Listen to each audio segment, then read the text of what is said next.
Bonjour. Moi c'est Igor et ma présentation va porter sur le sujet suivant, donc libre-échange contre protectionnisme, les deux faces d'une même médaille. Donc, je vais commencer par discuter donc les origines historiques là, de la question, comment ce débat émerge. Donc, depuis le début de la transition du féodalisme au capitalisme, le développement de la production capitaliste et de relations marchandes procède de façon inégale. Donc, ça veut dire que à tout moment, les pays vont rentrer en relation entre eux sur le marché mondial, alors même que leur industrie, leur bourgeoisie nationale et leur marché interne se situent à un niveau de développement différent. Donc, c'est dans ce contexte-là que les différents États capitalistes vont choisir d'adopter des politiques protectionnistes ou des politiques de libre-échange.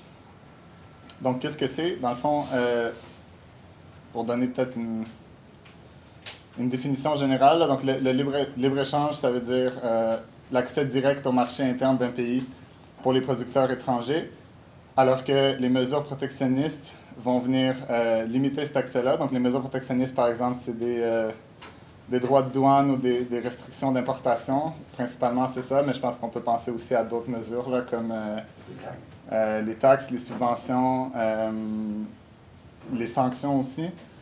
Donc, ces mesures-là, les mesures protectionnistes, permettent d'empêcher une compétition directe sur le marché interne entre l'industrie nationale et l'industrie étrangère. Donc, pour comprendre pourquoi les pays mettent en place les mesures protectionnistes, on peut se référer au discours sur la question du libre-échange de Marx, donc discours qui avait été prononcé en 1848, alors que l'Angleterre abrogeait ses mesures de protection sur les céréales, les Corn Laws. Donc, il y avait des débats là, qui entouraient cette question-là à ce moment-là. Et Marx est intervenu dans ce débat-là. Donc, Marx dit « Le système protectionniste n'est qu'un moyen d'établir chez un peuple la grande industrie, c'est-à-dire de le faire dépendre du marché de l'univers. Et du moment qu'on dépend du marché de l'univers, on dépend déjà plus ou moins du libre-échange. Outre cela, le système protecteur contribue à développer la concurrence dans l'intérieur d'un pays. C'est pourquoi nous voyons que dans les pays où la bourgeoisie commence à se faire valoir comme classe, en Allemagne par exemple, elle fait de grands efforts pour avoir des droits protecteurs. Ce sont pour elle des armes contre la féodalité et contre le gouvernement absolu. C'est pour elle un moyen de concentrer ses forces, de réaliser le libre-échange dans l'intérieur du même pays. » Donc, fin de la citation. Donc, en gros, c'est ça. Marx dit là que, compte tenu, comme on a parlé, du développement inégal du capitalisme, les pays qui sont en train de développer les relations capitalistes peuvent utiliser les mesures protectionnistes pour encourager le développement du marché interne et de l'industrie nationale. Mais à mesure que l'industrie et le marché interne se développent, le capital se concentre, la concentration du capital rend nécessaire la recherche de nouveaux marchés et l'exportation du capital. Et là, le protectionnisme devient un obstacle pour la bourgeoisie nationale. Donc, en Angleterre, par exemple, à ce moment-là, les propriétaires agricoles souhaitaient le maintien des mesures de protection parce que ça leur donnait la possibilité d'avoir des prix plus élevés là, sur les céréales, les produits agricoles, même si leurs moyens de production étaient peut-être moins efficaces qu'ailleurs. Mais la bourgeoisie industrielle, elle avait réussi à développer l'industrie la plus développée au monde, dans le fond, et elle avait intérêt à implanter le libre-échange, autant pour baisser le coût de ses matières premières que pour écouler ses produits là, sur les marchés extérieurs. Donc Marx dit, le libre-échange, c'est la liberté du capital. Quand vous aurez fait tomber les quelques entraves nationales qui enchaînent encore la marche du capital, vous n'aurez fait qu'en affranchir entièrement l'action. Donc, en résumé, on dit la protection donc permet le développement du marché interne et peut faciliter là, l'émergence, la consolidation des monopoles nationaux et le libre-échange les place en compétition internationale. Marx dit le système protecteur est conservateur, tandis que le système du libre-échange est destructeur. Donc, la tendance naturelle du capitalisme, dans un certain sens, on peut dire que c'est vers le libre-échange qui généralise les relations marchandes, contribue à épuiser le potentiel du capitalisme à développer les forces productives et pousse à l'extrême l'antagonisme entre la bourgeoisie et le prolétariat. Donc, là, on va passer à l'analyse au stade de l'impérialisme. Donc, Marx, comme on a vu, accordait un certain caractère historiquement progressiste au libre-échange à un stade plus dynamique du capitalisme, mais à l'ère de l'impérialisme, libre-échange et protectionnisme se confondent de plus en plus. Lénine, donc dans Impérialisme, Stade suprême du capitalisme, en 1916-1917, écrit que les différences existant entre les pays capitalistes en matière de protectionnisme ou de libre-échange ne déterminent que des variations insignifiantes dans la forme des monopoles ou dans la date de leur apparition, tandis que la naissance des monopoles, conséquence de la concentration de la production, est une loi générale et essentielle du stade actuel de l'évolution du capitalisme. Le stade actuel étant donc le stade de l'impérialisme.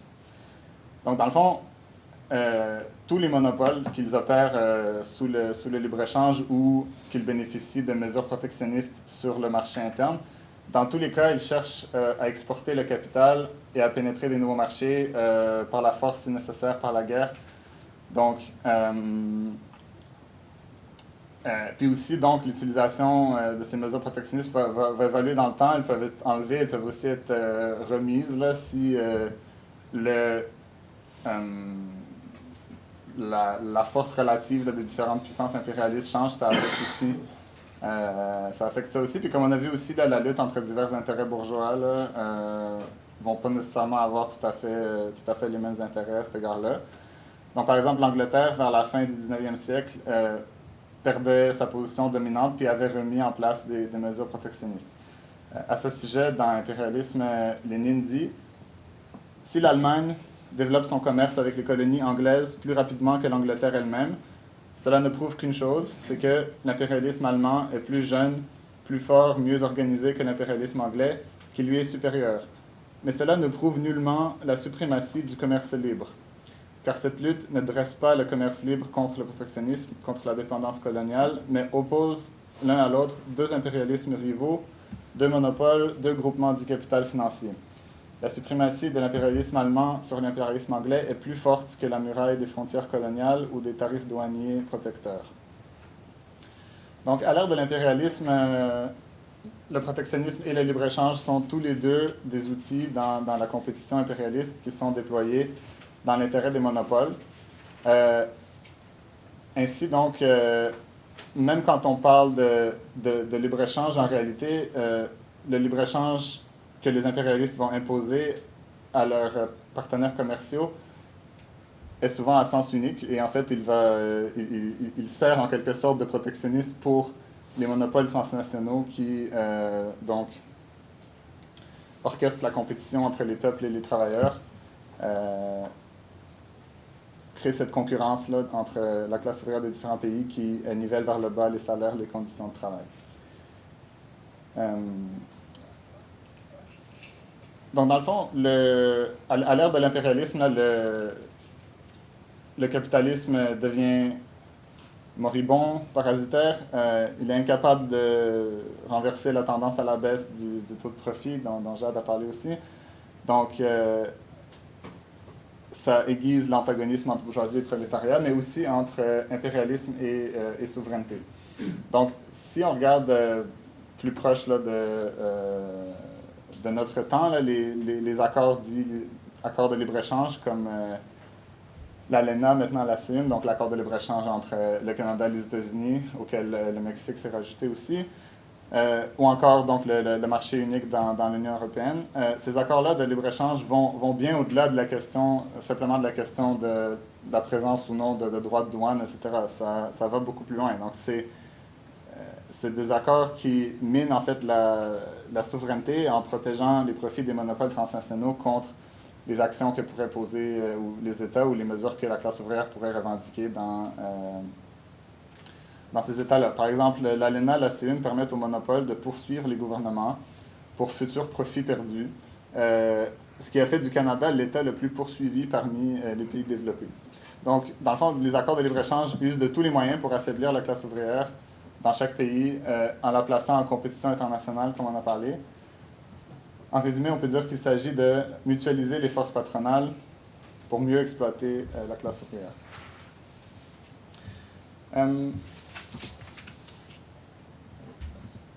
Mais depuis la crise de 2008, ce paradigme-là, néolibéral, qu'on peut dire, là, ou de vraiment cette idéologie là, du libre-échange comme véhicule pour orchestrer cette domination des monopoles transnationaux. Ce paradigme-là est de plus en plus difficile à soutenir, encore une fois, pour la même raison, parce que la bourgeoisie s'est jamais vraiment remis de la crise de 2008, ne réussit pas à rétablir un taux de profitabilité convenable. C'est vraiment ça, là, la tendance à la baisse du taux de profit qui est le moteur de ces difficultés-là. Donc, l'impérialisme états-unien se retrouve en perte de puissance, est forcé donc de se rabattre sur des mesures protectionnistes, comme on a vu l'Angleterre l'avait fait au 19e siècle, et en vient même à viser non seulement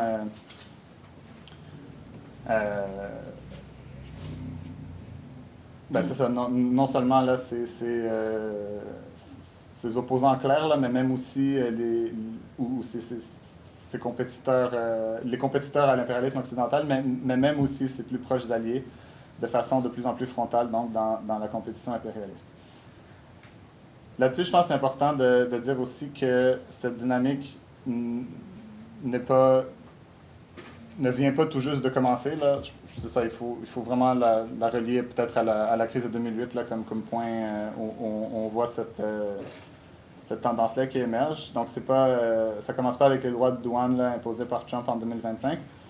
Si on regarde un peu plus loin, on peut observer des différences tactiques, mais on peut observer une continuité sur le fond. Donc, Obama, par exemple, prônait le libre-échange, mais comme Trump et Biden tenaient sous sanctions économiques un quart de la population mondiale dans les pays Cuba, Venezuela, Iran, etc. Donc, les sanctions aussi sont une guerre économique, dans le fond, au service de l'impérialisme états-unien. Puis, pour ces pays-là, on s'entend qu'on est loin là, du libre-échange quand on n'a pas...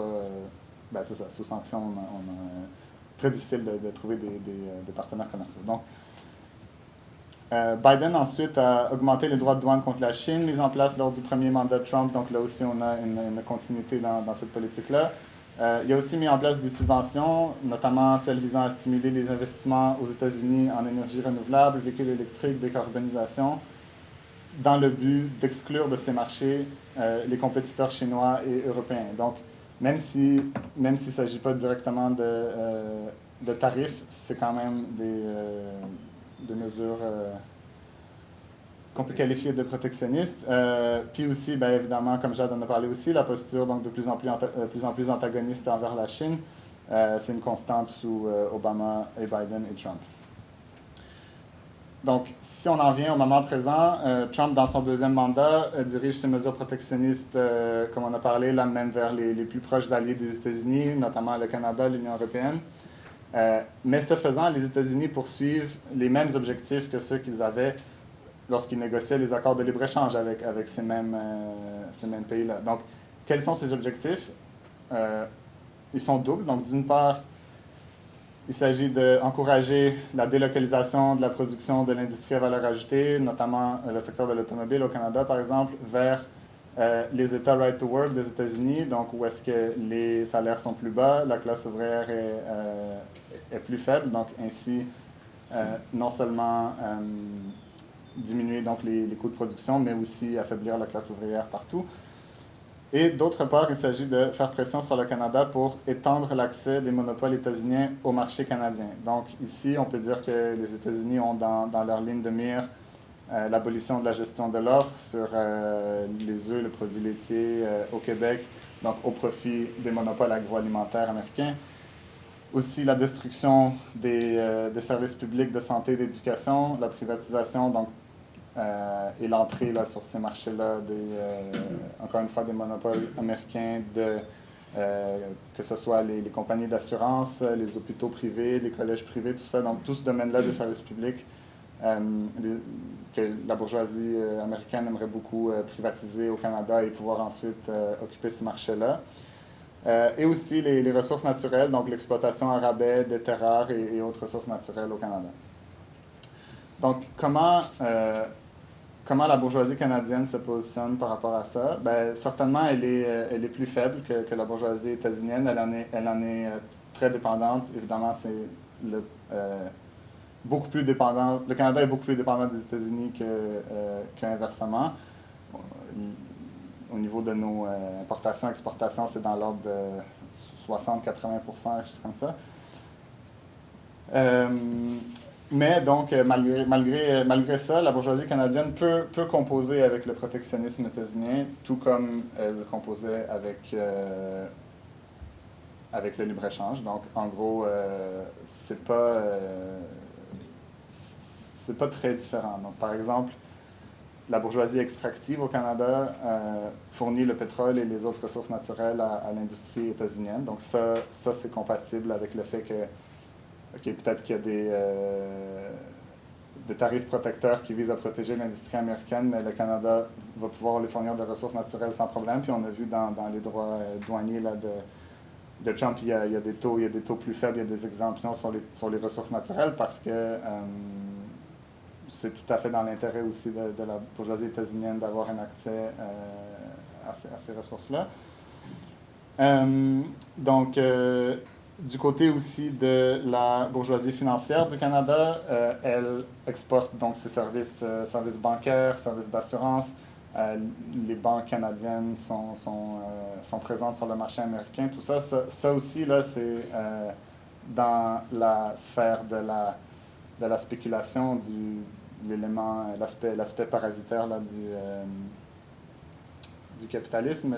Là aussi, il n'y a pas vraiment de problème majeur là, avec les mesures qui visent à protéger l'industrie états-unienne. Donc, alors que l'industrie manufacturière à valeur ajoutée, qui serait en compétition peut-être plus directe avec l'industrie états-unienne, elle ne représente au final que 9% du PIB du Canada. Donc, on voit ici le caractère là, particulièrement parasitaire de l'économie canadienne qui, donc, a d'une part les ressources naturelles, d'autre part les services financiers, les assurances et tout ça, exportation de capital, mais très peu, en fait, là, de ce noyau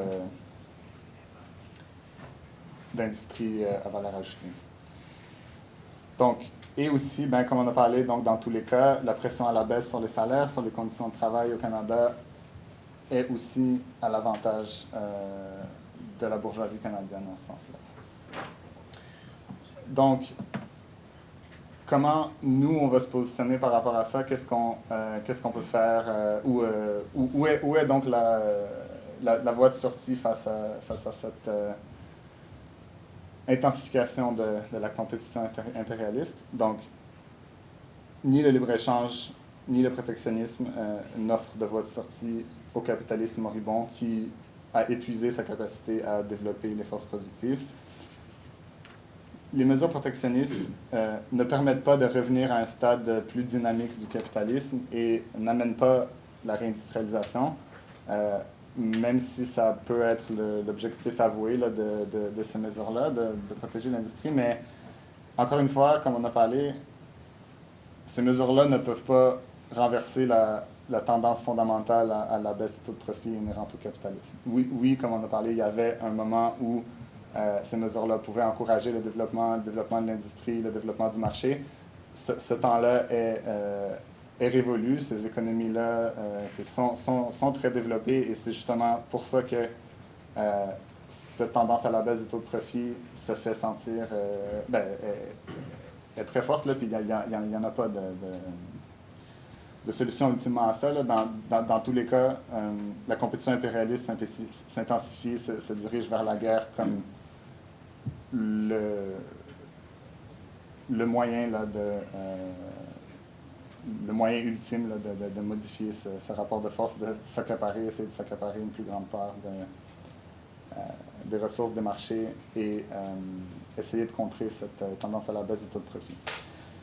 Donc Engels l'écrivait déjà en 1888, la question du libre-échange ou du protectionnisme s'inscrit entièrement dans les limites du système actuel de production capitaliste et ne présente donc aucun intérêt direct pour nous socialistes qui voulons en finir avec ce système. Donc on ne va pas chercher là, dans ces mesures-là en tant que telle la solution. Donc la voie de sortie la seule voie de sortie se trouve dans la rupture avec l'impérialisme. Qu'est-ce que ça veut dire? Ben, par exemple, la nationalisation des grandes industries, des transports, des ressources naturelles, des banques, etc. Ça permettrait de développer la production industrielle à valeur ajoutée au Canada sous contrôle démocratique. Donc, ce bout manquant, là, comme on a parlé dans l'économie canadienne, de sorte à pouvoir subvenir aux besoins de la population en dépendant le moins possible du marché mondial. Donc, ça prend une certaine mesure là, d'autosuffisance, d'industrie pour pouvoir commencer à se déconnecter là, de la logique impérialiste. Et en faisant ça, le Canada serait en mesure de mettre en place ce que le Parti communiste revendique, là, une politique commerciale d'échange multilatéral et mutuellement avantageux. Qu'est-ce que ça veut dire? Donc, multilatéral, ça veut dire qu'on a une diversité de partenaires commerciaux, donc briser là, cette dépendance que le Canada a sur les États-Unis. Et mutuellement avantageux, donc guidé par exemple, les particularités régionales, les besoins humains, la coopération internationale, et non selon les relations impérialistes, donc de dépendance et d'exploitation. Donc ça serait des réelles politiques de rupture qui représenteraient un pas en avant dans la lutte vers le socialisme. Donc voilà, c'est tout pour la présentation.